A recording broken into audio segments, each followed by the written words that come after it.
Thank you. So pretty much every Canadian knows if the CRA audits you and asks for your receipts, you hand them over, no excuses. Now, your job essentially, as I understand it, is as an auditor as well. You audit the government, correct? Not quite. Not okay, quite. But could we say it's somewhat similar? I would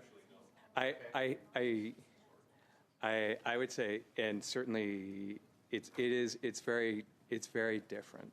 Okay. Because, and I'd say in the case of the Auditor General, it's primarily backward-looking, and they do ask for your receipts, and they do go through things in detail. We're forward-looking. Okay. And so it does end up, it's when you come to the bank and you're asking for a loan, or you're asking an investor to give you some money, the receipts don't exist. And at the same time, the person to whom you're asking, from whom you're asking the money, they're expecting to see a business plan. Okay, so I understand that you've asked the government then for these documents on the $60 billion in austerity and cuts and layoffs that are going to happen, and they haven't given you those. And we were forced to vote without that information, unfortunately. Is there any way that you can hold the government accountable for not doing their duty? I would say it's certainly not. As an agent of Parliament, I work for parliamentarians. So I work for you, and it's not the role of the Parliamentary Budget Officer or our office to hold the government accountable, which is why as soon as there was a conflict or a disagreement with the Federal Public Service, we raised the issue immediately with parliamentarians and referred the matter to the speakers so parliamentarians could come to hopefully a relatively quick decision regarding, do we actually want this information that already exists as part of our decision-making process? But certainly it's not, we're a nonpartisan organization. It's not our role. We're not here to critique any government policy or what the government gets up to. Okay, so let me switch topics a little bit. Brookfield, where the Prime Minister was for years and is still a shareholder, has been flagged repeatedly as one of the most aggressive tax dodgers in Canada. Now, from an auditor's perspective, or accountant, I don't know what you want to call yourself exactly then. What are your thoughts on the fact that yesterday the clerk of the Privy Council, who's responsible for administering the ethics screen of the Prime Minister, admitted that he doesn't actually know what's in Mr. Carney's portfolio? Sorry, point of order. What does this have to do with anything the witness is able to provide testimony on?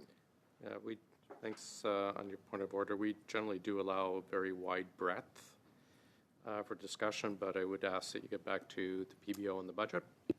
Oh, okay. Okay. Well, so let's continue talking about, you know, kind of the way Brookfield worked, and you know, it seems like if you worked in an environment like that, where you're doing the tax dodging, and you learn how to use shell companies and offshore accounts to get around taxes. Sorry, that should have been paid. Point of order. Point of order, Chair. Your point of order. You made a ruling. And the honourable member basically said, okay, and is now ignoring... What's your point of order, please, Mr. Gisborough? The point of order is she ignored your ruling. No, it's very part of my question. Okay, can you get to the... Yeah, sure. Bring it back to how it relates to the PBO and the budget? So when you're working in that kind of environment, would you say that the Liberal budgets, like the idea of the shell kind of game, that the Liberal budget's renaming of costs and investments is a similar way of avoiding clarity and transparency through creative accounting? I would say that regardless of the opinion that any one person might hold on the new approach or the new metrics that have been presented by the government on the operating and capital budgets, all of the old metrics still exist. So the ones that we know and love are still there, and that should provide reassurance to everyone. And ultimately, if parliamentarians find that the new metrics for the operating budget and capital budgets, if they're not particularly useful, I'm certain they can provide that feedback to the government, and I'm certain they would take it into account. So just wondering, if someone in the private sector would shift their categories like this, would CRA consider that fraudulent or perfectly fine? I can't speak to CRA. I would say, based upon my knowledge of publicly traded companies and publicly listed companies, you are required to publish set metrics as part of your quarterly and annual financial reporting that meet certain definitions. And at the same time, you're also eligible to present different categories and different data. That said, what you do publish, and that it's well-defined, has to be consistent, and that the government continues to do that. Thanks very much. We'll go to Wow, okay. So the $1 trillion investment plan that we've heard about in the budget. So it talks about how it's going to create $1 trillion in investment. How much of that trillion is actual government money?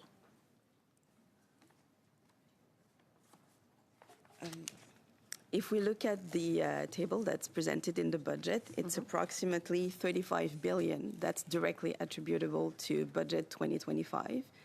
But you have to keep in mind that it follows the government's definition of a capital investment.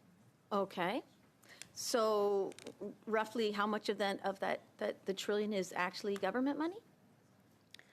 So just to provide, again, a bit more context about the trillion, so the idea is for the government to invest in capital, and the plan is to generate eventually $1 trillion of total investment, both government and private sector as well. So how much of it is private sector expected?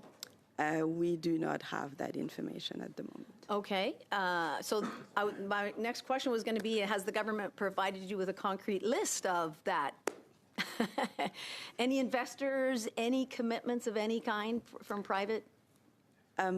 No, but one thing you have to keep in mind with that $1 trillion investment is that it doesn't distinguish between what is already taken into account in the current economic environment as Okay, well so as the private no details sector. is what you're saying. No So we details. do not have Okay. the detail. Well, I know like in Langley, we have an example.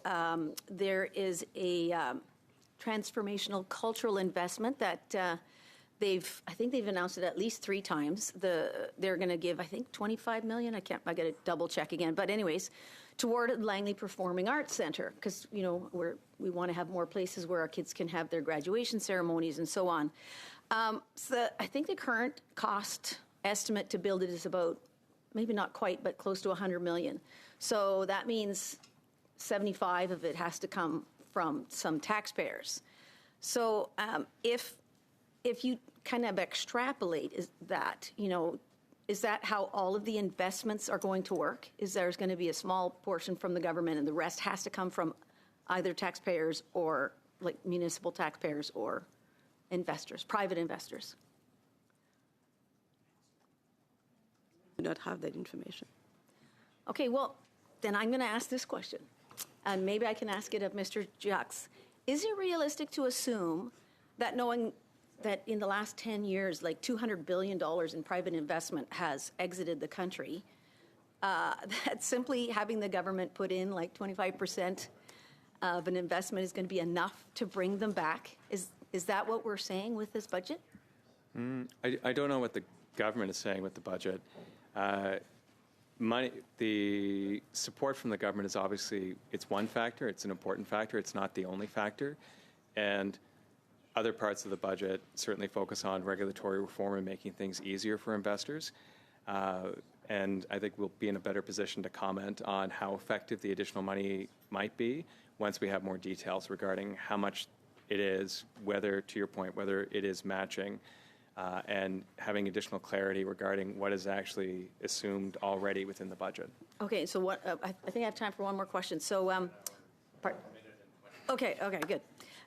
So I know when we hired accountants for our company, that was one of the most important jobs because we felt like if we didn't understand the numbers, if we didn't know where the numbers were, you know, we could easily be losing money and have no clue. So that was really, really important to us. So when we put out a call for an accountant, we were looking for someone that had like professional skepticism, that they weren't going to come in as a cheerleader and say, yeah, rah, rah, rah, you guys are doing great, but that actually looked at the numbers and said, you know, by the way, this is going offside. When I saw that the government has put out a call for someone that they say has tact and discretion, I thought that was fascinating because it kind of sounds like they want to make sure that somebody's going to keep things on the down low.